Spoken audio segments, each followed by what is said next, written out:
दरवर्षी सर आमची संकल्पना असते की गावातले 10वी-12वी विद्यार्थी जे पास होतात त्यांचा काहीतरी सन्मान चिन्ह देऊन किंवा त्यांचा गुणगौरव करावा. पण दरवर्षी आता आम्हाला 3 वर्ष झाली त्या बॉडीमध्ये येऊन काहीतरी मार्गदर्शन करावं. कुठला तरी एखादा IAS ऑफिसर आणावा, तहसीलदार आणावा, कलेक्टर आणावा किंवा न्यायाधीश आणावा आणि त्या कसे बनले किंवा त्यांनी भविष्यात मुलांनी काय करावं हा प्रयत्न होता. सर चर्चा करता सर तुमचं नाव मॅडमच्या तोंडातून आलं आणि सगळ्या आमच्या 9 ग्रामपंचायत समित्यांमध्ये सदस्यांनी म्हटलं की कार्यक्रम वेगळा कार्यक्रम राबवूया. आणि हा सर कार्यक्रम राबवताना सर तुम्ही माझा भाऊ सर MA इंग्लिश आहे, आता साधे इंग्लिश मिडियमला शिक्षक आहे. 3 वेळा 50 परीक्षेला बसला, म्हणजे अपयश आलं. पण त्याला काय म्हणजे नंतर काही कौटुंबिक कारणामुळे सर तिथे थांबला. आपल्याकडे तुमच्याकडे मुलांनो ताकद आहे, इच्छाशक्ती आहे, पण तुम्हाला मार्ग माहिती नाही. मी खास करून माझ्या ह्या सगळ्या शिक्षकांचा आज माझ्या विद्यार्थी शिक्षकांचं सर म्हणजे माझे मार्गदर्शक आहेत. मी त्यांच्या पण ह्या शिक्षकांचं सर बघितलं तर आमचे पापे शिक्षक PTचे शिक्षक आहेत. नटे सर आमचे स्कॉलरशिपचे शिक्षक आहेत, खो-खोचे मास्टर आहेत. आमचे BSc असलेले जाधव सर आमचे गणित आणि सायन्समधले मास्टर आहेत. आणि दादासाहेब सरकारी विद्यार्थ्यांनी काय करावं याच्यासाठी त्यांचा सर प्रयत्न असतो. त्यांना फक्त मी व्हॉट्सअपवर निमंत्रण दिलं, असा कार्यक्रम आम्ही अरेंज केला. स्वतःहून सर आले आणि एक विनंती केली होती की माझ्या हायस्कूलच्या मुलांना 15 विद्यार्थ्यांना तुमचं मार्गदर्शन लावावं. सर खरं म्हणजे तुम्हाला स्पर्धा परीक्षा हा विषय तुम्हाला कधी कुठे माहिती नसेल, माझ्या अंदाजाला तुम्हालाच माहिती नाही. पण त्यामध्ये काय असतं किंवा काय तुम्ही जर तहसीलदार बघितला तुम्ही चौकशी पण आपण करत नाही. जर ह्या कुटुंब गावातली मुलं असाल तर तलाठी कसा होतो, ग्रामसेवक कसा होतो, विस्ताराधी कसा होतो, तहसीलदार कसा होतो, बघा ह्या पोस्ट कशा निर्माण होतात. आज सरांनी असं सांगितलं की 10वी नंतर तुम्ही बरंच काही करू शकता, पण आपण ह्याच्यात काही एक घेत नाही. खेळामधले सर माझ्या गावाचं क्रीडा मंडळ रजिस्टर आहे, सर बाकी सगळं माहिती आहे. जिल्हा लेवलपर्यंत गेले, विभागा लेवलपर्यंत गेले, पण खेळाडू म्हणून तुम्हाला जर काय संधी आहे हेही आपल्याला माहिती आहे. इथे जवळजवळ बरेचसे स्पोर्ट्समन आहात, तुम्ही प्रत्येक ठिकाणी खेळताय. मुलींसंदर्भात बोलायचं मग असे सर बोलले. सर परिस्थिती अशी आहे 95% तालुक्यातल्या मुली अशा आहेत. 12वी झाल्यानंतर सर माझं सर सेतू कार्य आहे.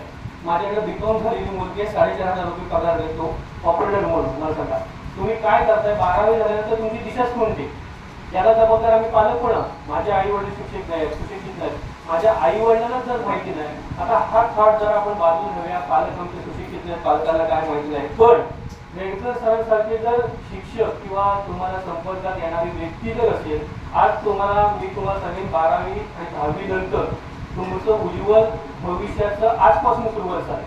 12वी पर्यंत तुम्ही काय केलं, पहिली ते 12वी काय केलं हे सोडा. पण जर तुम्हाला ग्रामपंचायत मार्फत जर सुवर्ण संधी उपलब्ध आहे, तुम्ही प्रत्येकानं मला असं म्हणायचं आहे, तुम्हाला विनंती करायची आहे की रेडकर सरांचा नंबर तुमच्याकडे आहे. जर तुम्हाला खरोखर काय बनायचं असेल तर तुम्ही खरोखर त्यांच्याशी संपर्क करा, त्यांचे YouTube चॅनेल बघा आणि तुम्ही सांगायला पाहिजे पालकांना की मला आज IAS ऑफिसर बनायचं आहे, मला आज PSI हे करायचं आहे, मला हे फॉर्म भरायचं आहे, ते फॉर्म भरायचं आहे.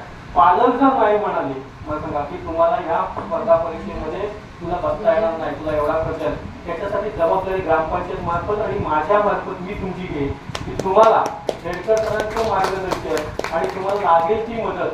आपल्या कोटुंब गावामध्ये असे अनेक सुशिक्षित तरुण आहेत की जे वेल सेटल आहेत, शिक्षणाच्या माध्यमातून व्यवसायाच्या माध्यमातून अनेक जणांना मदत करतात.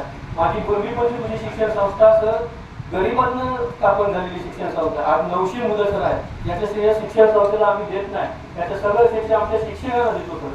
कारण इथं आलेला विद्यार्थी सर 12वी नंतर तुम्ही ह्या शिक्षकांचं श्रेय आहे. आमची प्राची पडे म्हणून पुण्याला परमिशन हायस्कूल कॉलेजला आहे सर, ती MPSC IPSचा अभ्यासक्रम करते. तिनं ठरवून ठेवलं होतं की 5वी पासूनची विद्यार्थी मला परमिशनलाच ऍडमिशन घ्यायचं आणि त्याचं सगळं श्रेय तिनं काय करावं कसं करावं याचं सगळं शिक्षकांचं आहे. तुमचे शिक्षक सुद्धा तुमचे मार्गदर्शक आहे. तुम्हाला आज या संधीचा फायदा तुम्ही घ्याल अशी मी तुम्हाला विनंती आशा बाळगतो.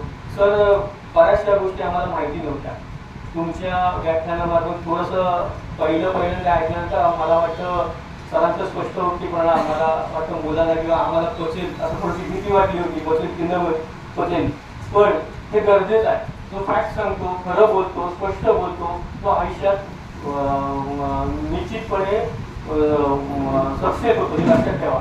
मी जर तुमच्या चुका लपवल्या, तुमच्या तोंडासारखं बोलला, आजचं जग हे असं आहे तू मला चांगलं म्हण, मी तुला चांगलं म्हणतो, पण तुम्हाला चांगला मार्ग कोण दाखवणार नाही. सरांचं पहिलं जेव्हा पहिली 15 मिनिटं सर मी जे बसलो होतो, मला वाटत होतं की तुम्ही बऱ्याचशा कमण्यानं किंवा बऱ्याचशा म्हणी देऊन आमच्या विद्यार्थ्यांना नामवित करा. पण जसं जसं लेक्चर पुढे पुढे होत गेलं त्याच्यातल्या बऱ्याचशा गोष्टी कळल्या की ग्रामीण भागातला बेस आणि ग्रामीण भागातले विद्यार्थी हे सर ही नस ओळखून तुम्ही जे मार्गदर्शन आज केलं ते लाख मोलाचं आहे. तर पुन्हा एकदा या गावाच्या वतीनं ग्रामपंचायतच्या वतीने मी तुमचा आभार मानतो. तुमची भविष्यात आम्हाला गरज वाटणार आहे सर, आणि त्याचं तुम्ही नक्की आम्हाला सहकार्य करायची आशा करतो. धन्यवाद.